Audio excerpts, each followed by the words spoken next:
Magandang araw po sa inyong lahat. Malugod naming tinatanggap kayo sa aming vlog ngayong araw. Kasama ninyo muli ang ating panalangin at pagninilay sa mga binabasa sa Biblia mula sa banal na misa ngayong linggo. Inaanyayahan namin ang bawat isa sa mga magulang na nagsakripisyo para sa pamilya, sa mga guro na gumagabay sa ating mga kabataan, sa mga uniformed personnel na nagbabantay ng kapayapaan at kaligtasan, sa mga magsasaka na nagbibigay sa atin ng mga pagkain, sa mga negosyante na tumutulong sa ating ekonomiya, sa lahat ng manggagawa, sa gobyerno man o sa pribadong sektor, at lalo na sa ating mga OFW at mga Pilipinong nasa ibang bansa na malayo sa pamilya ngunit malapit sa Diyos. Ang mensahe ng salita ng Diyos ay para sa inyo. Sana ay magsilbing lakas, pag-asa at gabay ito sa iyong araw-araw na buhay.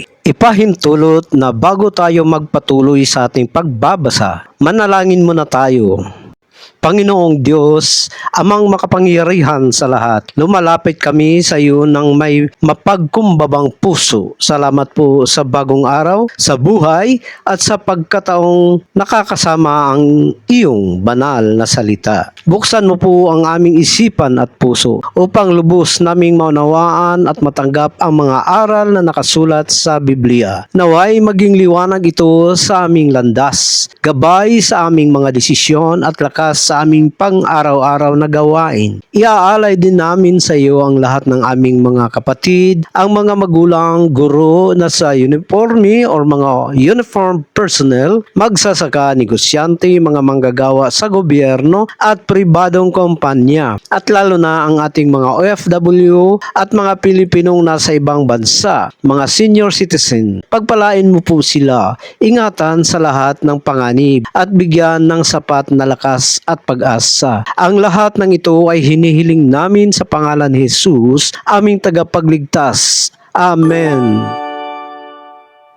Ang unang pagbasa ay mula sa aklat Exodo, chapter 19, verse 2 hanggang verse A. Pag-alis nila sa Rephidim, dumating ang mga Israelita sa ilang ng Sinai at doon nagkampo sa paanan ng bundok. Umakyat si Moises sa harap ng Diyos at tinawag siya ng Panginoon mula sa tuktok ng bundok. Ito ang sasabihin mo sa sambahayan ni Jacob, ang ipapahayag sa mga anak ni Israel. Nakita ninyo ang ginawa ko sa Ehipto, at kung paano kayo binuhat na parang agila at dinala sa akin. Kaya kung makikinig kayo ng mabuti sa aking tinig at tutuparin ang aking kasunduan, magiging ari-arian ko kayo na nagtatangi sa lahat ng bayan, sapagkat akin ang buong sanlibutan. Magiging kaharian kayong mga pari at kanyang bansang banal para sa akin. Ang paliwanag. Ipinagpaalala nito na pinili tayo ng Diyos hindi para maging mataas, kundi para maging kanyang sariling bayan, banal at handang maglingkod. Kahit nasaan man tayo o ano ang ating trabaho, ang tapat nating paggawa ay bahagi ng ating kasunduan sa Kanya. Salmong tugunan, Salmo 100, tugon, lahat tayo'y kanyang bayan, kabilang sa kanyang kawan. Magalak kayo sa Panginoon, buong sanlibutan, maglingkod sa kanya ng may kagalakan, lumapit sa kanya ng may awitan. Alamin ninyo, ang Panginoon ang Diyos, siya ang lumikha sa atin, at tayo'y kanya, kanyang bayan at lupa ng kanyang pastulan. Mabuti ang Panginoon, walang hanggan ang kanyang pag-ibig at tapat siya magpakailanman. Ang paliwanag, paanyaya ito na magpasalamat kahit mahirap ang buhay o malayo sa pamilya. Tandaan, ang Diyos ay mabuti, tapat at mahal niya ang bawat isa nang walang pinipilit.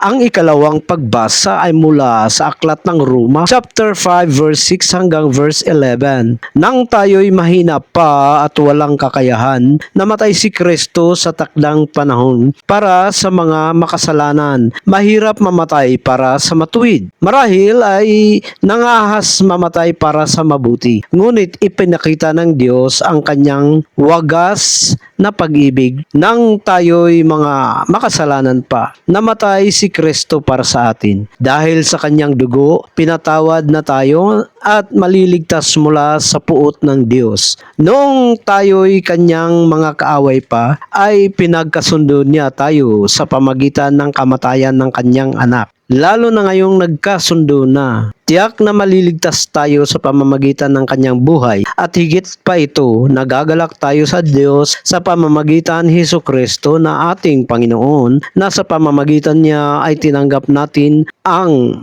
pakikipagsundo. Ang salita ng Diyos. Salamat sa Diyos. Ang paliwanag. Ang pag-ibig ng Diyos ay walang kapantay. Iniligtas niya tayo kahit hindi tayo perpekto. Ang bawat sakripisyo natin ay may halaga at lagi tayong may pagkakataong makasundo at magkaroon ng kapayapaan sa Kanya. Ang Ebanghelyo mula sa aklat ng Mateo chapter 9 verse 36, chapter 10 verse 8. Nang makita ni Jesus ang napakaraming tao, naawa siya sa kanila dahil sila'y pagod at walang nagawa. Parang mga tupang walang pastul. Sinabi niya sa kanyang mga alagad, marami ang aanihin, ngunit kakaunti ang manggagawa. Kaya idinalangin ninyo sa Panginoon na anihin na magpadala pa ng manggagawa sa kanyang bukirin. Tinawag niya ang 12 alagad at binigyan sila ng kapangyarihang magpalayas ng masasamang espiritu at magpagaling sa lahat ng uri ng sakit at karamdaman. Ipinadala sila ni Jesus at inutusan, huwag kayong pumunta sa mga bansang hindi Hudiyo o sa mga bayan ng Samaria. Sa halip, puntahan ninyo ang mga nawawalang tupa ng sambayanan ni Israel. Magturo kayo, malapit nang maghahari ang Diyos.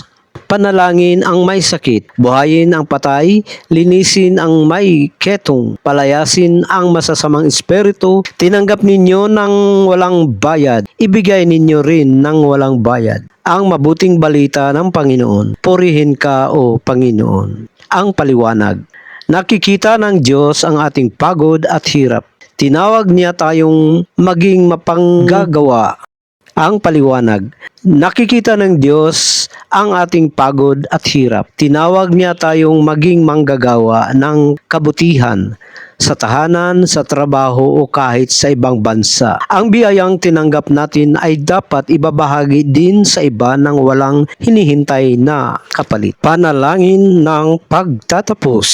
Panginoong Diyos, Amang mapagmahal, maraming salamat po sa salita mong aming narinig at naintindihan ngayong araw. Naway manatili ito sa aming puso at isipan upang maging gabay sa aming pamumuhay. Ipinagkakatiwala namin sa iyo ang bawat isa. Ang mga magulang, guro, nasa uniforme or mga uniform personnel, magsasaka, negosyante, manggagawa sa gobyerno at pribadong sektor, at ang ating mga kapatid na OFW at nasa ibang bansa. Pagpalain mo ang kanilang mga gawain, bigyan ng lakas sa pagod at pag-asa sa gitna ng pagsubok. Tulungan mo kaming ibahagi ang kabutihan na walang hinihintay na kapalit. Ito ang aming dalangin sa pangalan ni Kristong aming Panginoon. Amen.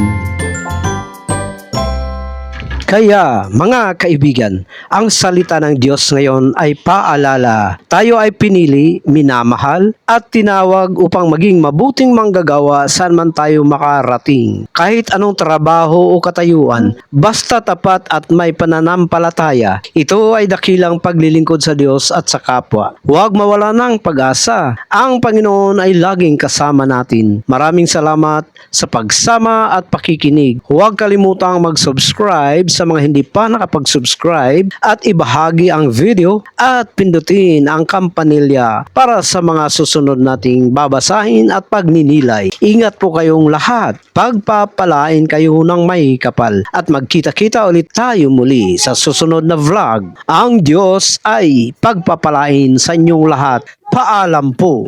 Bye-bye!